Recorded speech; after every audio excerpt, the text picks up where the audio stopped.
대한 찬양을 할 건데 찬양을 계속 준비하다 보면 가사를 계속 좀 많이 묵상하게 되거든요. 근데 그때마다 항상 느끼는 게 뭐냐면 어떻게 사랑의 마음에서 그런 가사가 하나님을 향한 그런 마음으로 신앙의 고백들이 나올까라는 생각을 많이 하는데 이 찬양도 마찬가지로 은혜 아니면 살아갈 수가 없네. 구원받아도 다 주의 것이니 세상 상황과 위로 내게 없어도 오직 예수뿐이네. 이것을 깨닫게 하시는 분은 성령 하나님이신데 우리의 힘이 아니라 주님의 은혜로 살아가는 인생인 너희 시간 찬양으로 고백하기 원합니다.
아멘.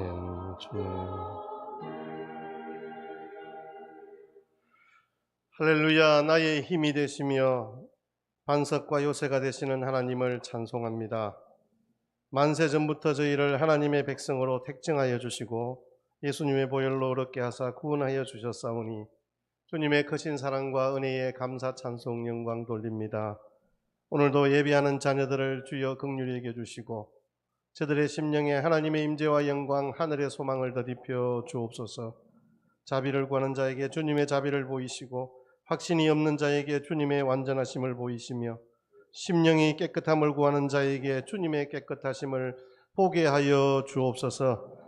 은혜를 사모하는 모든 성도들에게 진리의 말씀으로 충만하게 채워주시기를 소원하옵고 모든 영광 삼위일체 하나님께만 올려드리며 우리 구주 예수 그리스도의 이름으로 기원하옵나이다. 아멘. 나는 전능하신 아버지 하나님 천지의 창조주를 믿습니다. 나는 그의 유일하신 아들 우리 주 예수 그리스도를 믿습니다.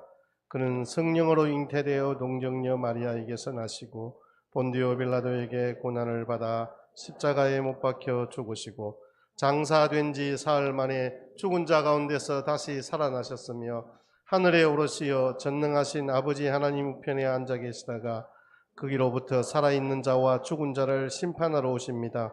나는 성령을 믿으며 거룩한 공교회와 성도의 교제와 죄를 용서받는 것과 몸의 부활과 영생을 믿습니다.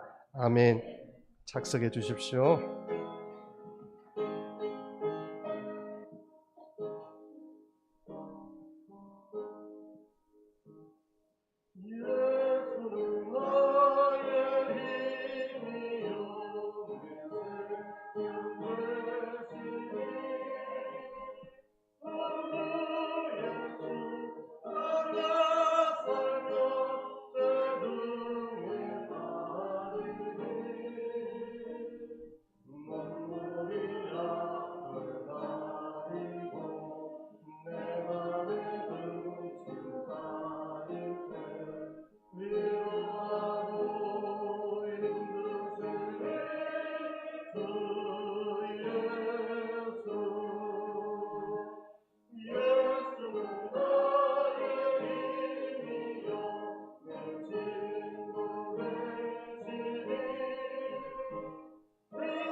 기도하겠습니다. 교회의 머리가 되시는 주님, 우리를 십자가의 보혈로 거듭나게 하시고 하나님의 자녀로 삼아주신 하나님의 놀라우신 은혜에 감사 찬송드립니다. 우리에게 아름다운 교회를 허락하시고 좋은 목자 만나게 하시고 신실한 교우들, 더불어 한 소망 품고 한 분 하나님을 섬기며 살아가는 믿음의 백성으로 세워주신 것 감사합니다. 그런데 참 우리는 우리만 생각하는 연약함이 있었습니다. 바르게 섬기지도 못하고 이익과 친분을 따라서 우리의 삶의 걸음이 참 게을렀습니다. 주님께서 세우신 주님의 음성을 듣지 않고 우리의 생각과 정력대로 행하였습니다. 주님, 이 시간 간구하오니 우리의 모든 완악함과 연약함과 죄악을 십자가의 보혈로 깨끗게 하여 주옵소서. 특별히 연약함 가운데 있는 우리의 성도들을 주여 긍휼히 여기시고 저들이 다시 한번 새롭게 회복되어 일어나 하나님 나라를 꿈꾸며 주의 몸된 교회가 왕성하게 일어나는 아버지 하나님 귀한 걸음들이 되게 하여 주옵소서. 주님, 우리의 모든 성도들의 헌신과 열정들을 주님께서 감싸 안으시고 저들의 삶의 자리에 언제나 동행하시는 하나님만을 바라보며 살아가는 은혜가 있게 되기를 소망합니다. 주님, 우리가 생각할 때 세상이 이렇게 살았으면 좋겠다 생각되는데 여전히 이 세상은 우리의 뜻과 생각대로 되지 않고 어렵고 힘든 상황들만 거듭되는 것 같아서 마음이 답답할 때도 있습니다. 주여, 이 나라 이 민족을 주여 긍휼히 여기시고 온 세계 만국 가운데 하늘의 평안을 허락하여 주옵소서. 주의 복음이 신실하게 증거되어지는 아버지 아름다운 전통들이 이어지게 하시고 이 땅에 세워진 하나님의 몸된 교회들이 왕성하게 일어나 함께 연합하여 하나님 나라를 세워가는 귀한 은혜가 있게 되기를 소망합니다. 우리 한가족 교회를 이곳에 세워주시고 주의 복음을 맡은 자로 주께서 세우시니 감사합니다. 함께 연합하여 일어나 기도하며 하나님의 뜻을 이루어가는 복된 통로로 우리 모든 성도들 한 사람 한 사람의 그 헌신의 손길을 사용하여 주시기를 소원합니다. 아버지 하나님, 교회에 당면한 여러 가지 행사와 우리 또 수련회와 성경학교, 우리 모든 기관의 모임들과 계획들 가운데 주님이 친히 간섭하시고 성령의 교통과 역사하심이 있게 하여 주옵소서. 이것이 우리의 생각과 계획이 아니라 하나님께서 우리에게 주신 감동과 역사를 따라 행하는 순종의 걸음이게 하옵소서. 내 눈에 들어있는 들보는 보지 못하고 교우들의 눈에 있는 티를 보며 정죄했던 우리의 완악한 마음들을 주님 이 시간 생각나게 하시고 주님 앞에 주의 이름으로 간구하오니 주님 용서하여 주옵소서. 주님, 우리 교회 안에 영광을 가렸던 모든 허물들을 주님 덮어주시고 온전히 하나님만 드러내며 나타내는 아버지 하나님 복된 걸음이게 하옵소서. 우리 모든 성도들의 직장과 생업과 가정을 주님 손에 올려드립니다. 형통케 하시고 늘 동행하시는 하나님만을 의지하며 살아가는 아버지 복된 남은 생애가 되게 하여 주옵소서. 특별히 오늘 함께 예배하지 못하는 우리의 연약한 성도들 어디에 있든지 주님이 붙드시고 위로하여 주십시오. 저들의 마음에 안타까움이 있을 것입니다. 하나님께서 저들에게 동일한 은혜로 부어 주옵소서. 이 시간 임재하시고 영광 받아 주실 살아계신 우리 주 예수 그리스도의 이름으로 간절히 기도드립니다. 아멘.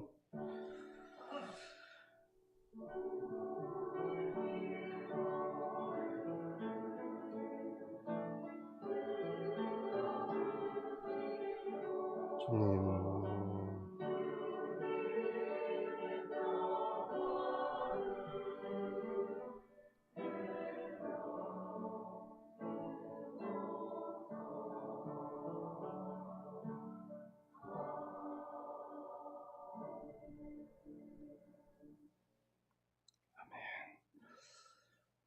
하나님의 말씀은 출애굽기 17장 8절에서 16절까지의 말씀입니다.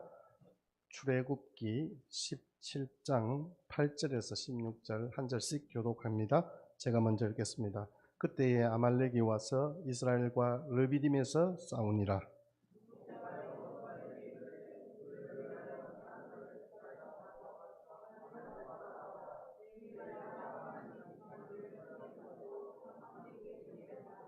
여호수아가 모세의 말대로 행하여 아말렉과 싸우고 모세와 아론과 훌은 산 꼭대기에 올라가서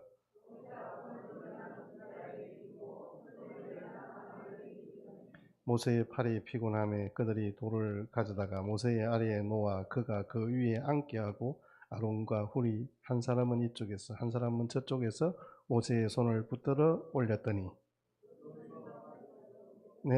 그 손이 해가 지도록 내려오지 아니한지라.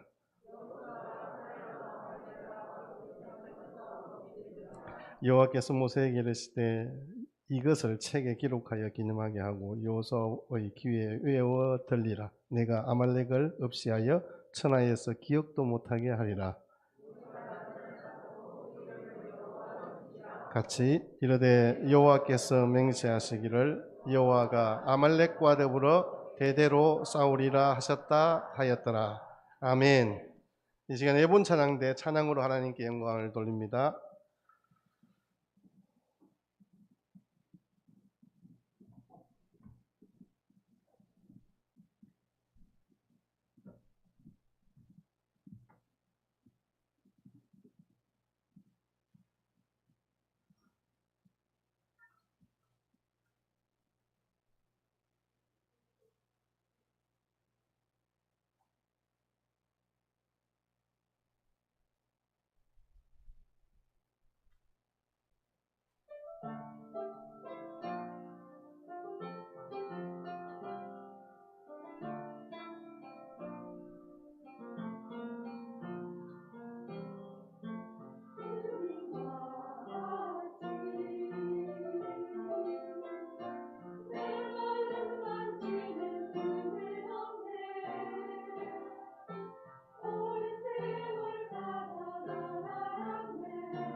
아멘.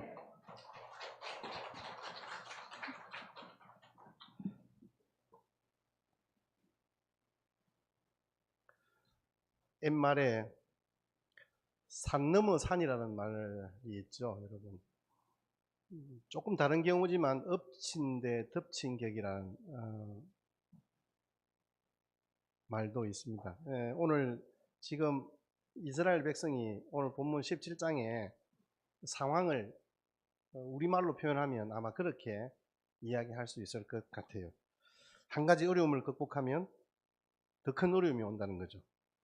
오늘 저와 여러분들이 함께 읽은 이 본문 말씀 전체 16장, 17장을 같이 읽으면 훨씬 더 잘 이해가 되는 본문입니다. 지난주까지 저희들이 살펴본 본문의 내용들이 배가 고팠다 그 이야기잖아요. 한참을 이제 광야 생활을 하는 중에 하나님이 만나 내려주시고 메추라기도 내려주시고 좋았어요. 근데 물이 다시 똑 떨어진 거예요. 처음에는 이 마라에서 썬물이었는데 단물로 바꿨다는 이야기고 16장에 보시면 이제 물이 없어요. 백성들이 갈증이 나서 이 배부른 소리인지는 몰라도 다시 하나님을 원망하고 모세를 돌을 들어 치려고 하는 그런 상황이 발생하게 된 거예요. 그러니까 이스라엘 백성들 입장에서는 이제 겨우 고비를 넘겼는데 또 이런 아주 막막한 지경을 당하니까 힘든 거죠. 그래서 모세가 그런 와중에 뭐 길게 여러분들에게 말씀드릴 상황은 아니고 반석을 쳐서 물을 냈어요. 물을 낸 것까지는 좋아요. 그리고 백성들도 다시 이제 한숨 돌리고 그 갈증을 해소했죠. 그런데 이제 막 그렇게 목이 말라서 죽을 지경이라고 외쳤는데 이제는 그런 내부적인 갈등과 문제가 아니라 이제는 외부적인 문제가 발생한 거예요. 뭐냐 하면 아말렉이라는 족속이 뒤에 처져 있던 노인들과 아이들을 쳐서 그 오아시스, 하나님이 물을 내게 했던, 모세가 지팡이를 들어 돌을 쳐서 물을 내게 했던 그 오아시스를 뺏으려는 목적으로 그렇게 이스라엘 백성들의 뒷공무니를 친 거예요.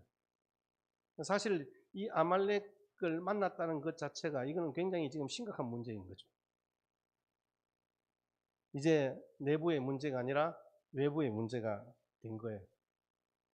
이 아말렉이 어떤 족속이냐? 아말렉은 나름대로 그 사막에서 돌아다니면서 자기들은 유목민으로 활동한 게 아니라 연약한 민족들, 백성들을 쳐서 약탈하는 그런 민족이었어요. 우리 보통 보면 해적이 있고 산적이 있잖아요. 그럼 이 아말렉을 뭐라고 이야기해야 될까요? 사적이라 할까요? 사막에 있으니까. 어쨌든 이 아말렉은 그런 나름대로의 전투와 이 남의 물건들을 빼앗는 병법에는 탁월했어요. 그런데 이스라엘 백성들은 어때요? 애굽에서 말 그대로 벽돌이나 굽고 종노릇이나 하든 노동만 하든 그런 민족이잖아요. 싸움을 어떻게 이길 수 있겠어요? 대책도 없죠. 이쯤 되었을 때 적들이 쳐들어올 거라 나름대로 예상도 해야 되는데 그런 예상을 전혀 못하는 거예요. 자기 물 먹고 목이 가는 거 해소하면 막 그걸로 끝인 줄 아는 거예요.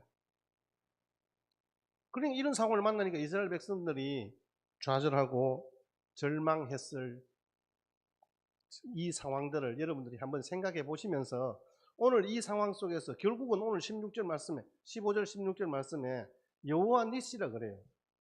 하나님께서 그곳을 이스라엘 백성들로 이기게 하시고 하나님께서 함께 하심으로 말미암아 승리를 허락하여 주셨다라는 말씀이에요. 승리의 하나님이에요. 여호와 니시가 하나님께서 우리를 승리케 하셨다 이렇게 고백하는 거죠. 오늘 본문에서 이스라엘의 그 승리와 관련해서 저와 여러분들이 함께 말씀 가운데 우리에게 주시는 이 승리의 키를 우리 같이 한번 생각해 봤으면 좋겠다는 거예요. 그게 무엇이냐? 바로 기도가 승리의 열쇠였다는 사실입니다. 이 사실들이 우리가 그거 다 아는 이야기 맞아요. 우리 다 아는 이야기인데 하나님께서 이 모세에게 특별히 이스라엘 백성들에게 또 함께 했던 아론과 훌과 여호수아에게 어떻게 역사했는지를 우리가 한번 생각해 보면서 오늘 저와 여러분 이 시대를 살아가는 지금 산 넘어 산인 엎친 데 덮친 격으로 어려움을 당한 우리의 상황 속에서 하나님께서 어떻게 우리를 도우시고 인도하실까를 함께 생각하면서 넉넉함으로 승리하시는 저와 여러분들의 삶의 걸음이시기를 주님의 이름으로 축복합니다. 자, 9절 말씀을 우리 같이 한번 보겠습니다. 오늘 9절 말씀인데요. 같이 함께 읽겠습니다. 시작. 모세가 여호수아에게 이르되 우리를 위하여 사람들을 택하여 나가서 아말렉과 싸우라. 내일 내가 하나님의 지팡이를 손에 잡고 산꼭대기에 서리라. 아멘. 지난밤 아말렉의 습격으로 온통 엉망이 된 그 상황 속에서 어떻게 해야 될지 몰라서 허둥대고 있는 여호수아에게 모세가 이렇게 이야기합니다. 너는 사람들을 택하여 나가서 아말렉과 싸우라. 나는 하나님의 지팡이를 손에 잡고 산에 올라가겠다. 여호수아가 딱 그 말 들었을 때 항상 의외잖아요. 여호수아는 모세가 막 하나님의 음성 듣고 하나님의 역사하시는 그런 말들을 전할 때마다 마음속에 깜짝깜짝 놀라는 거예요. 젊은 친구가 이게 하나님의 종인 모세의 행동하는 것을 보고. 그런데 이번에는 진짜 이상한 거예요. 아니, 나는 사실 전쟁도 잘 모르고 모세는 적어도 전쟁에 나가서 이골이 난 사람이잖아요. 노인이긴 하지만. 그럼 적어도 너는 어떻게 싸우라 이렇게 이야기해 줄 수는 있는데 그런 것도 없이 너 나가서 싸우라. 나는 산에 올라가겠다. 이런 말 하니까 여호수아가 어떤 생각이 들었겠어요? 아니, 도망치는 것도 아닌데 아니 노인네가 왜 산에 올라가? 그냥 가만히 그냥 계시면 되지. 이렇게 생각했을 수도 있다는 거예요. 하나님의 지팡이를 들었으면 그 하나님의 지팡이, 그 능력의 지팡이를 가지고 당신이 나가서 싸우면 내가 뒤에서 도움이 훨씬 더 좋을 텐데 아마 그런 생각을 했을 수도 있을 것입니다. 근데 여호수아가 생각이 된 거죠. 아, 이 전쟁이 내가 생각하는 그런 전쟁의 양상으로 흘러가진 않겠구나. 이 여호수아는 그렇게 생각한 거죠. 도대체 그 모세가 든 지팡이는 어떤 지팡이이길래 그것을 들고 산에 서겠다는 건가? 여호수아는 생각했을 거예요. 근데 오늘 본문에도 분명히 모세는 뭐라고 이야기합니까? 나는 하나님의 지팡이를 들고 산에 올라가 그곳에 서겠다. 이렇게 이야기를 하잖아요. 모세는 항상 광야에서 자기의 지팡이가 있었어요. 모세가 40년을 애굽의 그 왕궁에서 생활하면서 전쟁에 능한 사람이잖아요. 왕자로서 나름대로 그런 나름대로의 권위와 자기의 역할들을 충분히 했단 말이에요. 그런데 사람을 죽이는 실수로 말미암아 광야로 쫓겨나게 되고 그 광야에서 양치는 목동으로 전락했어요. 그곳에서 자기를 지키기도 하고 양들을 지키는 호신용 지팡이를 항상 들고 다녔단 말이에요. 여러분 그 양들을 지키는 지팡이가 어떤 지팡이인지 여러분 아시죠? 그런데 그 지팡이가 어느덧 출애굽기 4장의 내용에 오면 하나님의 지팡이로 말씀하고 있어요. 모세의 지팡이였는데 이제는 하나님의 지팡이가 된 거예요. 그 지팡이를 들어서 나일강을 쳤을 때 그 강물이 피가 되었습니다. 그리고 14장 16절 말씀에 와서는 지팡이를 들고 손을 내밀어 바다 위로 그것을 갈라지게 한다. 이스라엘 자손들이 그 가운데서 건너가야 돼. 이게 바로 홍해의 사건이잖아요. 처음에는 양치는 목동 모세의 지팡이였는데 이제는 어느덧 하나님의 지팡이로 명명되고 있는 거예요. 홍해를 쳤을 때 홍해가 갈라졌고요. 머리바에서 오늘 16장 말씀에 반석을 쳤을 때 반석에서 물이 나왔습니다. 이것이 바로 하나님의 지팡이와 능력이었어요. 오늘 말씀의 현장에 서 있는 모세는 산 꼭대기에서 내려다보며 기도했다라고 말합니다. 그런데 그 손에 들려져 있는 게 뭐예요? 모세는 항상 자기 가지고 있었던 모세의 지팡이였어요. 아니, 좀 더 정확하게 말씀드리면 하나님의 지팡이였어요. 여러분 홍해를 가르는 그 모세의 지팡이 그 영화의 한 장면을 여러분 그림에 한번 보실 텐데 보시면 그래요. 모세의 단순한 지팡이였지만 애굽에서는 10가지 재앙과 홍해를 가르는 사건을 통해서 하나님께서 그 모세의 지팡이를 하나님의 지팡이라 말씀하시는 거예요. 그래서 모세는 이 하나님과 함께 해주신 능력의 지팡이를 붙잡고 기도할 때 하나님께서 지혜와 능력의 역사들을 이스라엘 모든 백성들에게, 아니 아말렉 민족과 그를 해하는 모든 사람들에게 보여주시는 것입니다. 모세에게 들려진 이 지팡이는 하나님의 임재와 영광을 상징하는 도구였습니다. 모세는 하나님과 함께하는 것이 바로 이 전쟁의 승패를 결정짓는 하나님의 능력의 지팡이인 것을 경험으로 알고 있었다는 거예요. 그래서 여호수아에게 그렇게 이야기하는 거예요. 너는 가서 싸워. 걱정하지 말고. 나는 하나님의 지팡이를 들고 산 위에 올라가 너희의 전쟁하는 것을 내가 보겠다는 거예요. 그곳에서 하나님의 능력의 역사가, 이 전쟁의 승패를 가를 하나님의 임재와 영광이 이곳에 임하기를 바라면서 모세가 산 위에 서는 거예요. 여러분, 우리 인생의 승패는 바로 하나님에게 달려 있음을 믿으시기를 주의 이름으로 축복합니다. 모세가 잡은 하나님의 지팡이는 어떻게 표현이 될까요? 여러분, 배야 줄기 세포라는 거 아십니까? 여러분, 병들고 힘든 어떤 분들이 많이 있잖아요. 뭐 암에 걸리기도 하고 또 혹은 장기에 이상이 생기기도 하는데, 그분들이 어릴 때 어머니 뱃속에서 딱 나왔을 때 그 어머니 뱃속에서 형성되었던 배아 줄기 세포를 보관하고 있었으면 그 배아 줄기 세포가 분할을 해서 적절한 환경 속에서 그 모든 질병들을 다 고친다는 거예요. 저널 기사에 보면 존 S 오드리코와 MD 댄 S 카우프만이 주장한 그 어떤 이 논문에 보시면요, 거기에 그 배아줄기 세포가 파킨슨병이나 당뇨병이나 신부전을 성공적으로 치료할 수 있는 그런 기능을 가지고 있다라고 발표했습니다. 어찌 보면 만능세포죠, 만능세포. 어떻게 그럴 수 있을까? 사실 제가 뭐 의학자가 아니라서 그 부분들은 잘 모르겠습니다만은, 어쨌든 우리의 근본적인 질병들을 치료하는 것은 하나님께서 우리에게 생명을 주신 바로 그 가장 근원인 배아 줄기 세포에서 비롯된다는 거죠. 그것이 처음부터 아이 때부터 형성이 되어지면, 어머니 뱃속에서부터 형성이 되어진다면 우리는 말 그대로 새로운 인간이 된다, 이런 뜻이잖아요. 제가 이해한 바로는 그렇습니다. 하나님의 모세의 손에 들려진 이 하나님의 지팡이는 그런 하나님의 능력의 역사를 새롭게 하는 거예요. 순간순간 우리에게 헤라클레스 같이 힘을 주시는 것이 아니라 하나님의 능력이 임할 때는 그 모든 상황과 여건과 조건들은 그렇게 별 상관이 없다는 말씀이에요.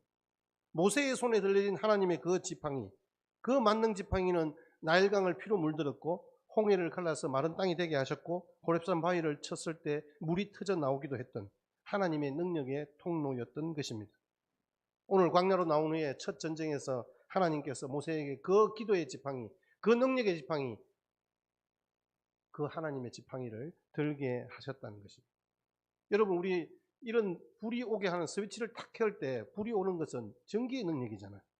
항상 전기가 전기선을 따라서 세팅되어 있는 거예요.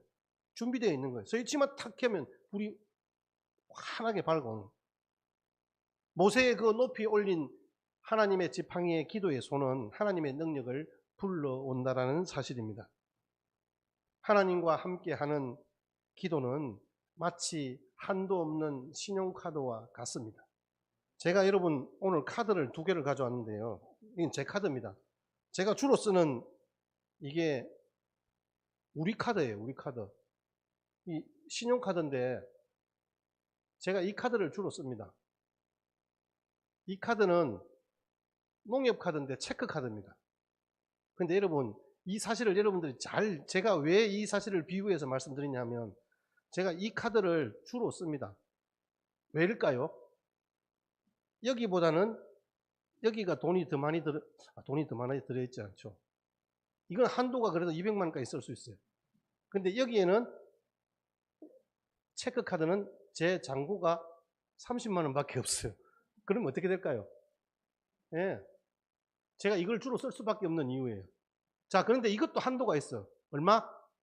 200만 원. 근데 이것은 체크카드예요.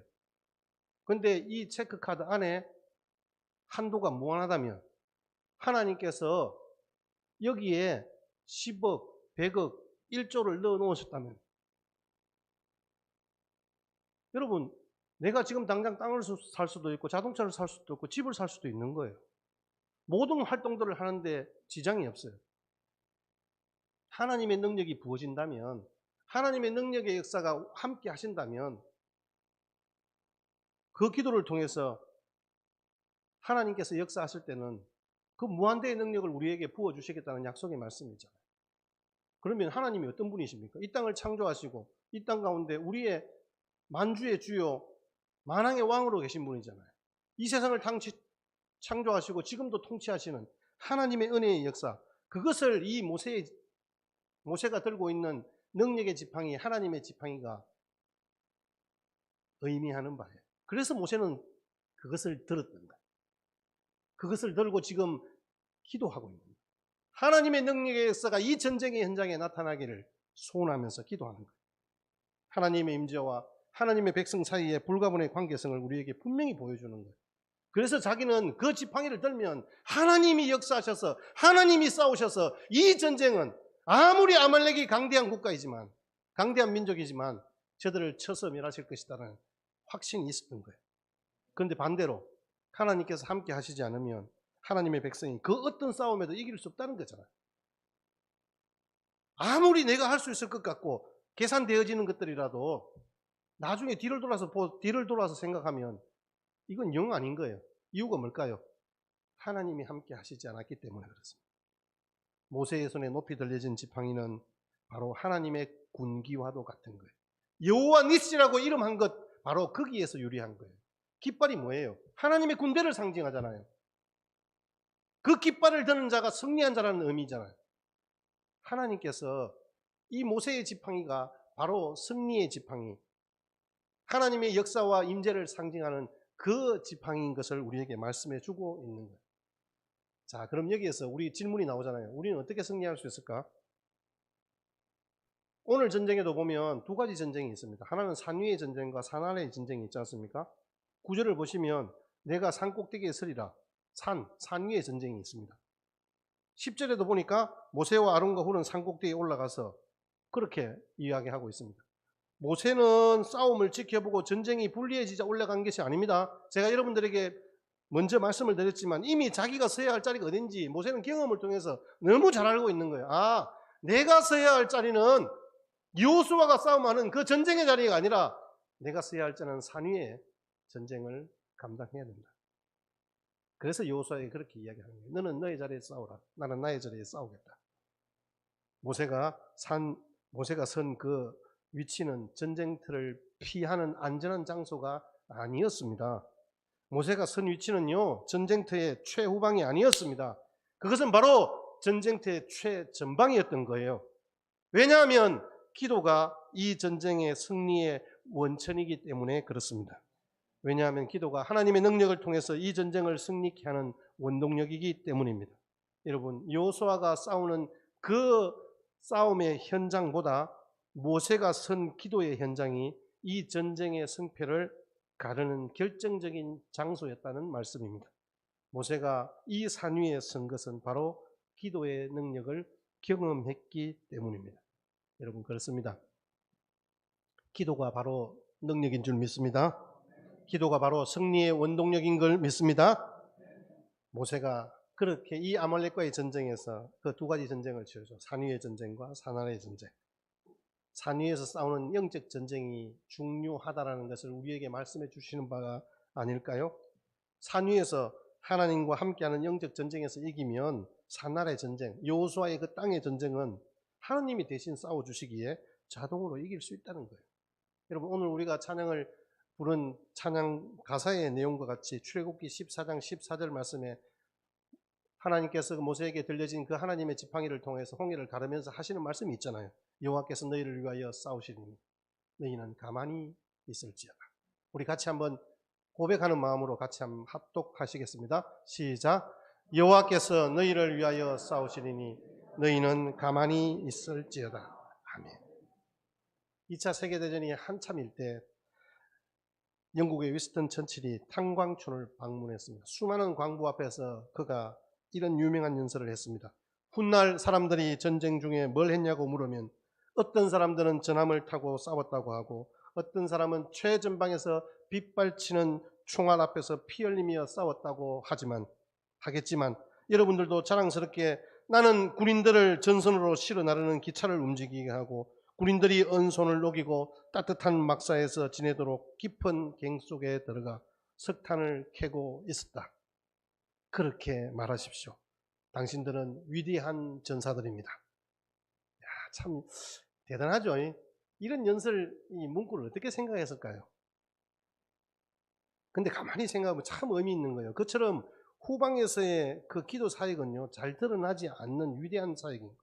앞으로 나중에 하나님 앞에 섰을 때 하나님이 이 땅 가운데 네가 뭘 하고 왔느냐를 물으시면 여러분 어떻게 대답하시겠습니까? 그럴 때 여러분 이렇게 대답하십시오. 하나님, 저는 쓰러진 형제 곁에 있었고 교회와 가정과 자녀를 위해서 기도하는 자리에 서 있었고 특별히 그들의 약함과 상처를 안고 새벽마다 엎드린 그 현장에 있었습니다. 여러분, 그렇게 우리 같이 주님 앞에서 고백할 수 있다면 어쩌면 가장 최전방 그 전쟁의 현장에 승리하는 하나님의 은혜의 역사들을 우리에게 경험으로 보여주셨던 그 하나님의 영광을 드러내는 기도의 사역자들이지 않을까요? 여러분, 그래요. 여러분, 전쟁의 승패는 군인에게만 있는 것이 아니란 말이에요.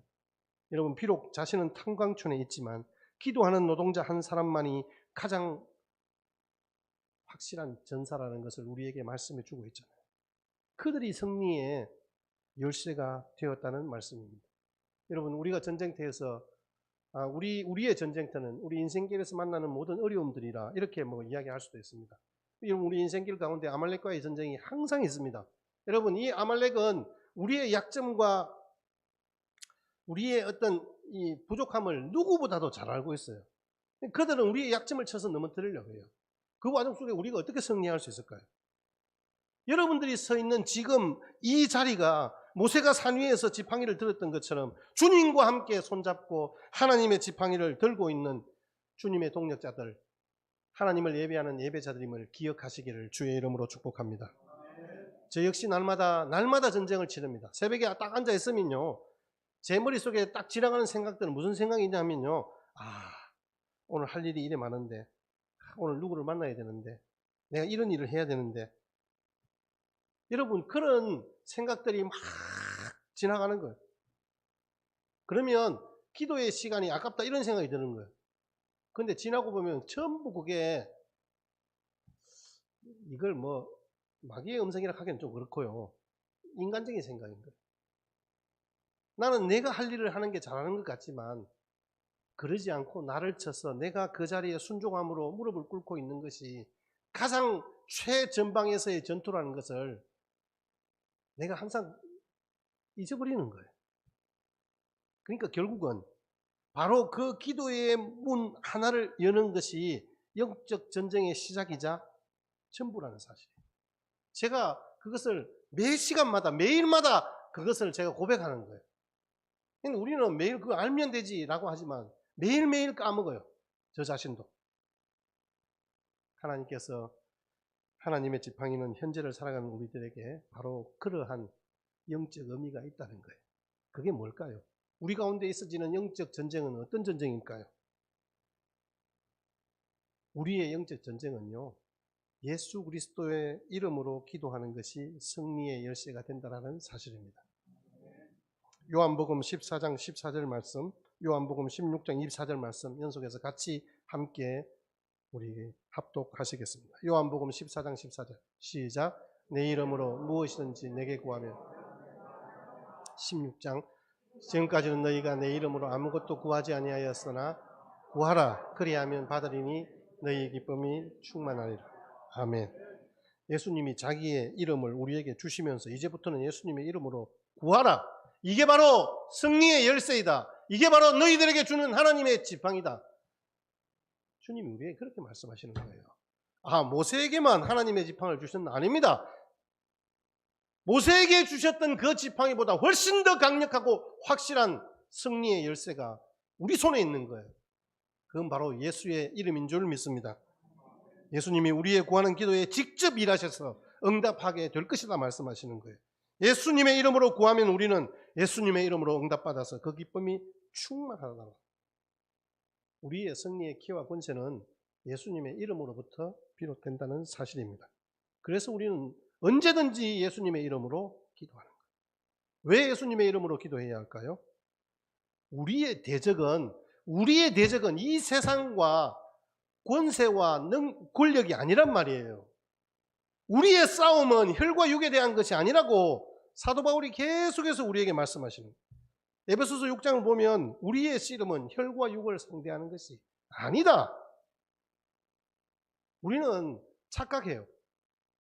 우리는 착각하는 게 뭐냐 하면 내 생각에 반하고 내가 계획하는 것, 내가 이거는 예수 믿는 것과 다르다라고 생각하는 그것에 대해서 직접적으로 내가 도전하고 내가 힘으로 부딪히고 그래 해야만 내가 잘 싸우는 걸로 생각해요.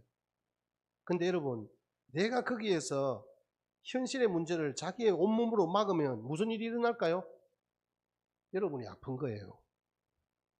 여러분 몸이 왜 상하는 줄 아십니까? 왜 여러분 마음이 상하시는 줄 아십니까? 자기가 문제를 자기의 몸으로 막고 자기의 힘으로 풀려고 하기 때문에 그런 거예요. 혈과 육으로 싸우면요, 하나님의 백성들은 망가질 수밖에 없는 거예요. 우리는 엉뚱한 싸움을 하고 있는 거죠. 내 몸 베리는 싸움을 하고 있다는 말이에요. 내 마음 베리는 싸움을 하고 있다는 말이에요. 마귀는요, 어둠 속에서 활동하기 때문에 그놈이 무슨 짓을 하는지 우리는 사실은 잘 몰라요.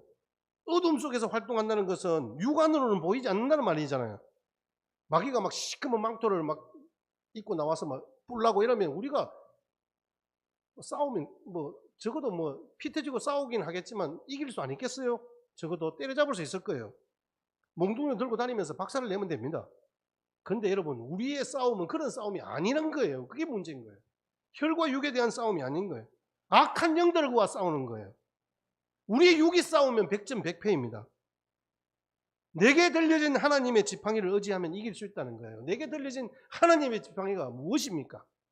살아계신 예수 그리스도의 이름인 거잖아요. 십자가에 피 흘려 죽으신 예수 그리스도의 이름. 그 이름 의지하면 함께 손 붙잡고 나아갈 때 우리가 아말렉을 함께 무찌를 수 있음을 잊지 마시기 바랍니다. 기도가 승리의 원동력입니다. 그래서 우리가 예수 그리스도의 이름으로 기도하는 것입니다. 성전 미문에 앉아서 구걸을 하던 날 때부터 장애인이었던 그 친구가 여전히 드나드는 많은 사람들에게 손을 내밀어 도와달라고 이야기합니다. 베드로와 요한도 그날은 도저히 그냥 지나칠 수 없어서 앉혀놓고 이야기를 합니다.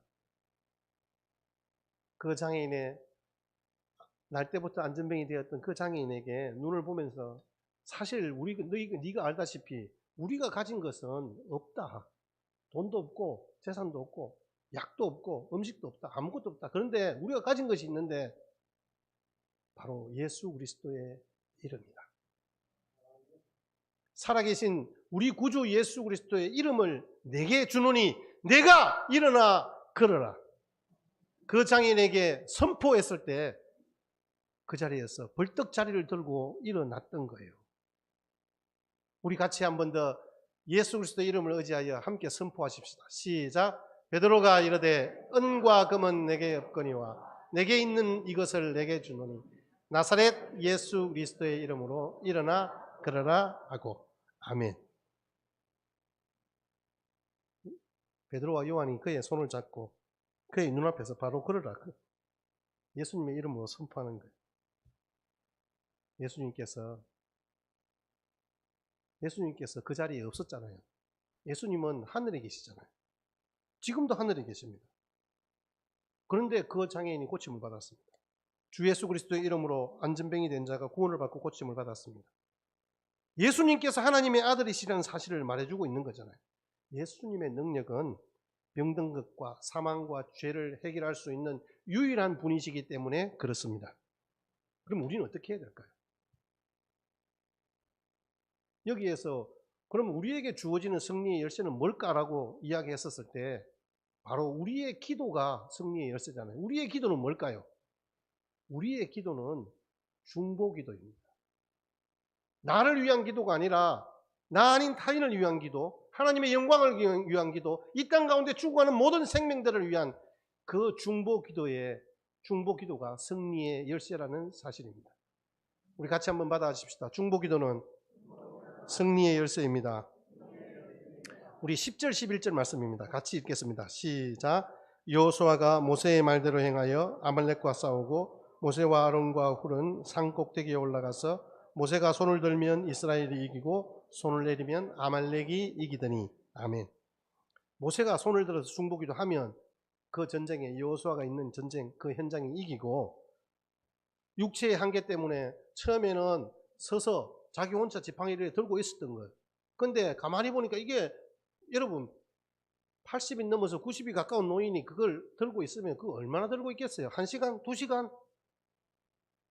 이 팔이 점점 내려오는 거예요. 다리도 아프고. 그러니까 아론과 훌이 바위를 가져다가 뒤에 앉히고 그 모세를 앉게 했어요. 근데 그 드는 것도 한계가 있잖아요. 다리만 아픈 게 아니니까.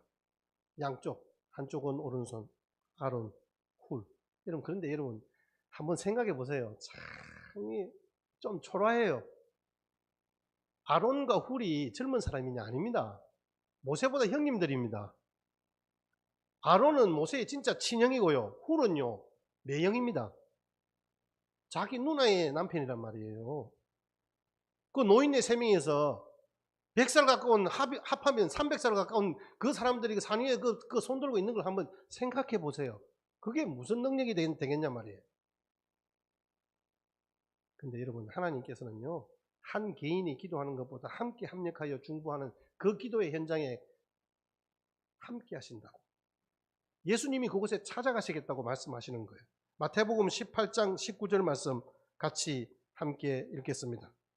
마태복음 18장 19절 시작. 진실로 다시 너희에게 이르노니 너희 중에 2사람이 땅에서 합심하여 무엇이든지 구하면 하늘에 계신 내 아버지께서 그들을 위하여 이루게 하시리라. 아멘.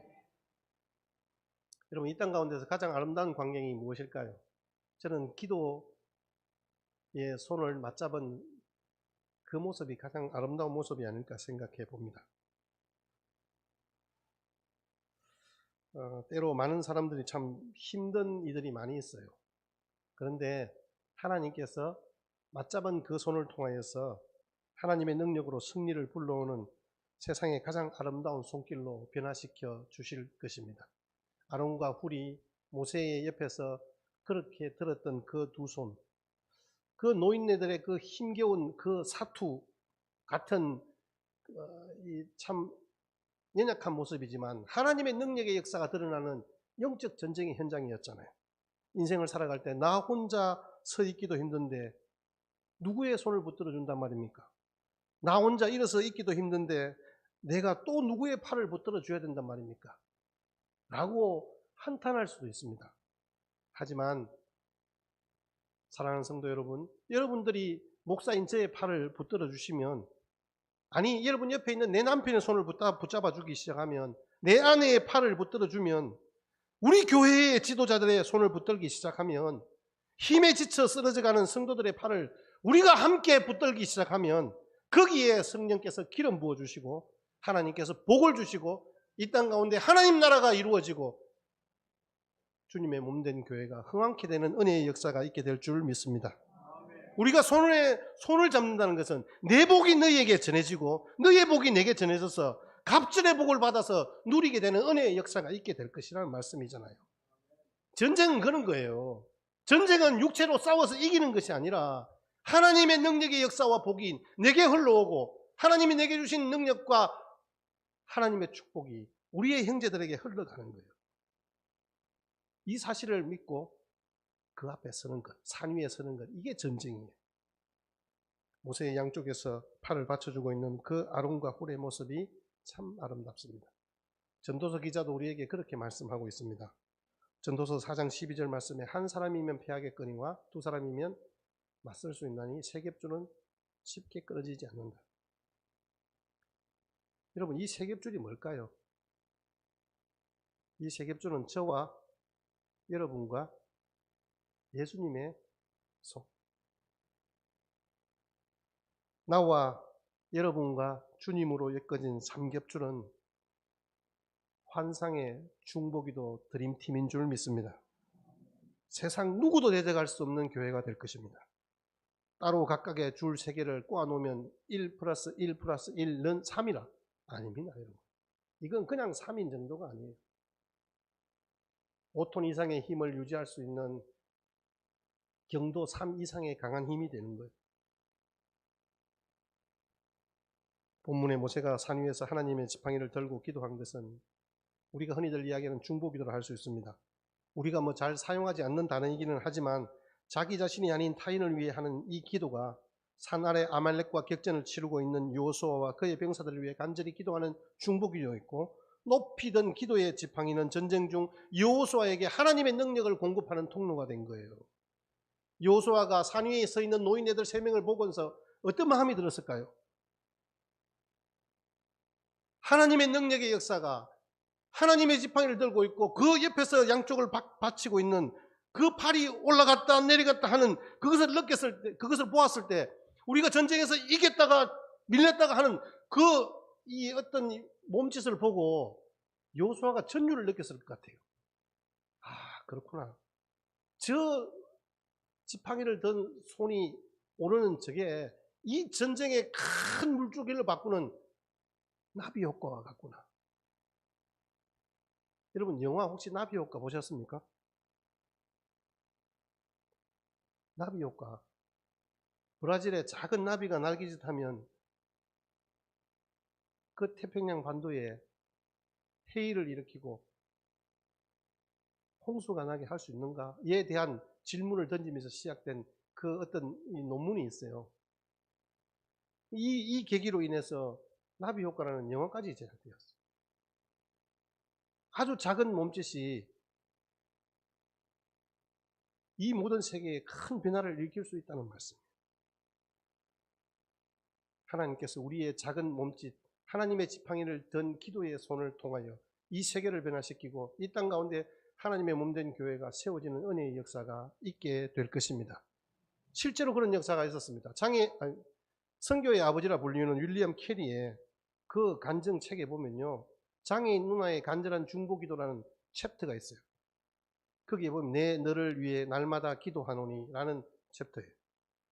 현대 선교의 아버지라 불리잖아요. 윌리엄 캐리가 중국에서 선교했어요. 근데 이분이 여러 전기들이 많이 있는데 그 전기에 특이한 사실 하나가 기록되고 있어요. 윌리엄 캐리가 42년간 선교를 했습니다. 놀라운 일들을 많이 했습니다. 특별히 인도에서 사역할 때 인도가 언어만 하더라도 여러분 수천 개잖아요. 방언들이. 근데 그 언어들에 맞는 수많은 성경 번역들을 다 해냈어요. 이분이. 인도만 아니라 버마 일대, 중국 일대 모든 선교의 문을 여는 결정적인 기여를 한 분이에요.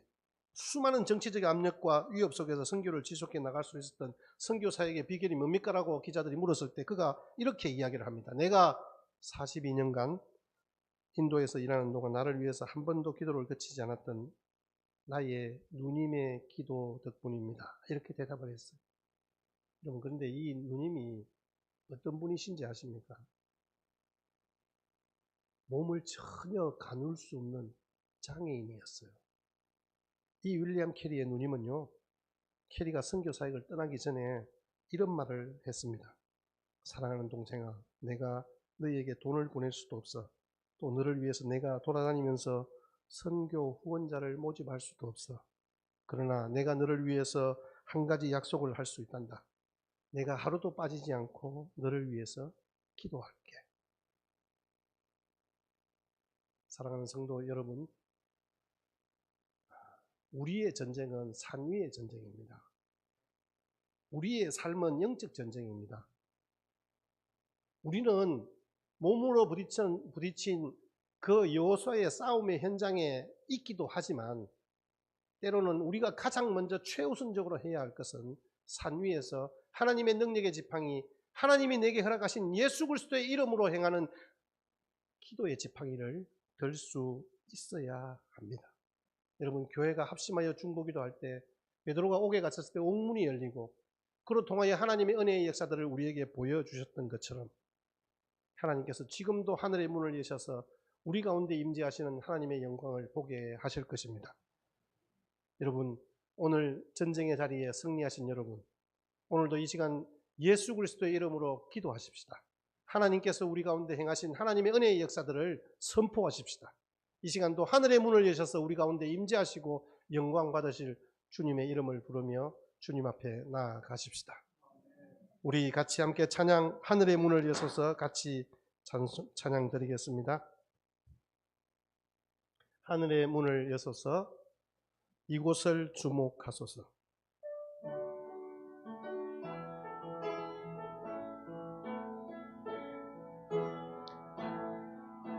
하늘의 문을 여소서 이곳을 주목하소서. 주를 향한 노래가 꺼지지 않으니 하늘을 열고 보소서. 열고 보소서. 이곳에 임재하소서. 임재하소서. 주님을 기다립니다. 기도의 향기가 하늘에 닿으니 주여 임재하여 주소서. 이곳에 세우셔서 이곳에 앉으소서. 이곳에서 드리는 예배를 받으소서. 주님의 주님의 이름만이 오직 주의 이름만 이곳에 오셔서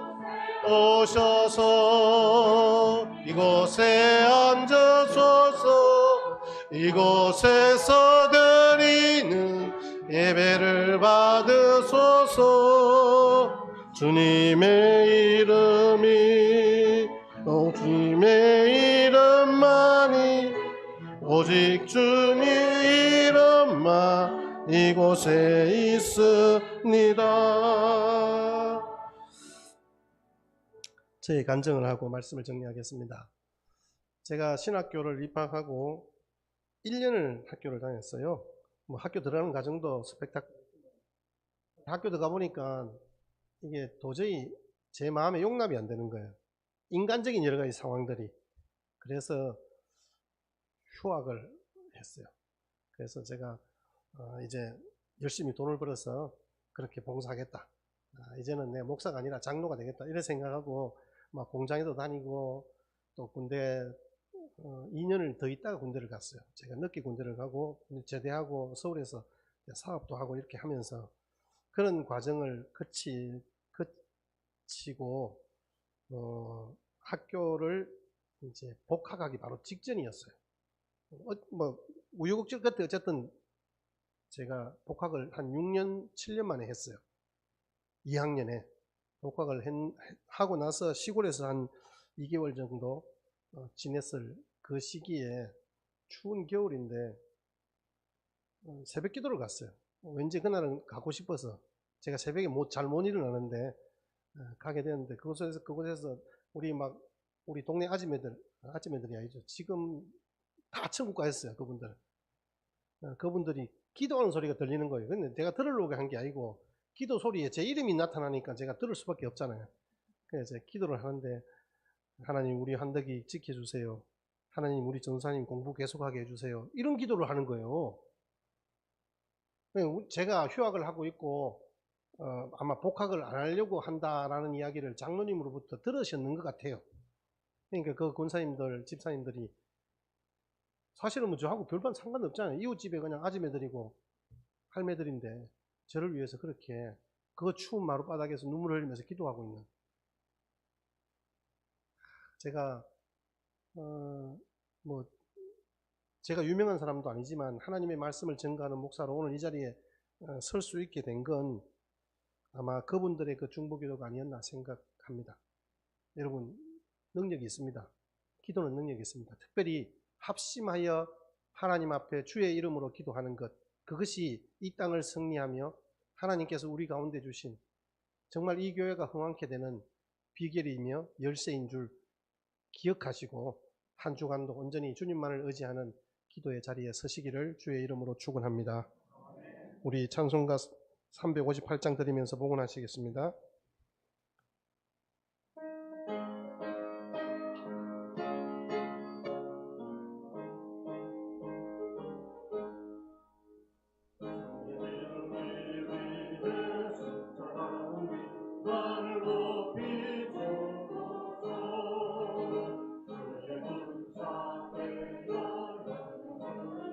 찬송하며 나가세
하나님 아버지 감사합니다. 오늘도 주님이 우리에게 주신 승리의 열쇠와 권세를 가지고 주님 앞에 나와 기도하며 하나님이 우리에게 명하신 예배의 자리에 서게 하셔서 살아계신 하나님을 만나게 하시고 하나님의 놀라운 영광과 임재를 경험하게 하시니 감사합니다. 하나님께서 베풀어 주신 은혜에 감사하여 귀한 제목으로 기도의 제목으로 주님 앞에 귀한 애물로 봉헌하는 손길 손길이에 한없는 감사의 제목을 더하시고 복의 복을 더하셔서 저들의 삶이 형통케 하시고 하나님이 기뻐하시는 산제물이 되게 하여 주옵소서.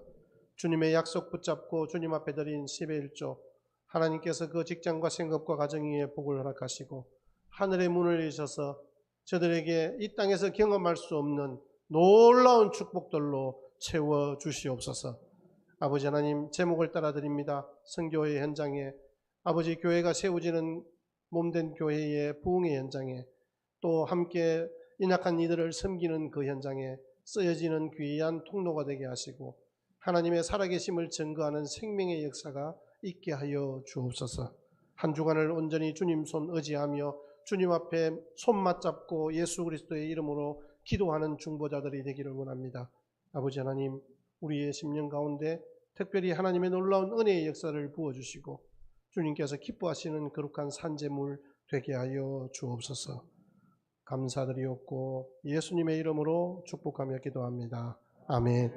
주 예수 그리스도의 은혜와 아버지 하나님의 사랑과 성령의 교통위로 충만하신 역사가 오늘도 승리의 열쇠 예수 그리스도의 이름으로 중보하며 기도하는 그 자리에 서기로 결단하며 우리의 삶과 시간들을 드리기로 약속하는 여기에 머리 숙인 모든 주의 백성들 걸음 위에 그 가정과 직장과 생업 위에 지금부터 영원토록 함께 있을지어다.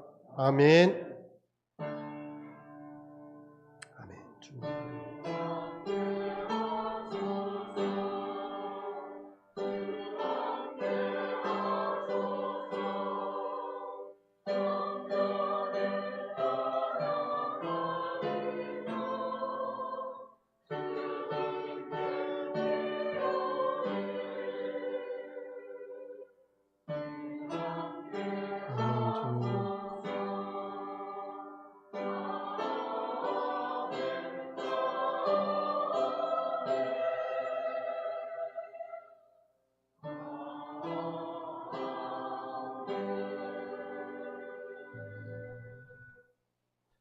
우리 하나님께 영광의 박수를 돌립니다. 네, 감사합니다. 우리 오늘 5주 차입니다. 오늘 31일이죠. 벌써 여러분 8월 달이 내일입니다. 중직자 그룹에서 우리 중식과 또 청소로 수고해 주셨는데 오늘 오후 예배는 교구별 모임이 있습니다. 여러분 집에 가지 마시고 같이 교구별로 모여서 교제도 하시고 은혜도 나누시고 또 우리 하나님께서 기뻐하시는 그런 우리 기도와 예배의 자리에 어떻게 서야 할지 같이 함께 여러분 또 손잡는 그런 기회가 시간들이 되었으면 좋겠습니다. 권사의 정기 모임은 오늘은 쉽니다. 우리 새가족사 모임 수요일 날 오전 있다는 거 기억하시고 청년보수련회 주일학교 중고등부 우리 여름 성경학교 여러분들을 기억하며 중보해 주시기를 바랍니다. 각 기관에서도 함께 협력하고 또 교회를 세워가는 은혜가 있게 되기를 바라고요.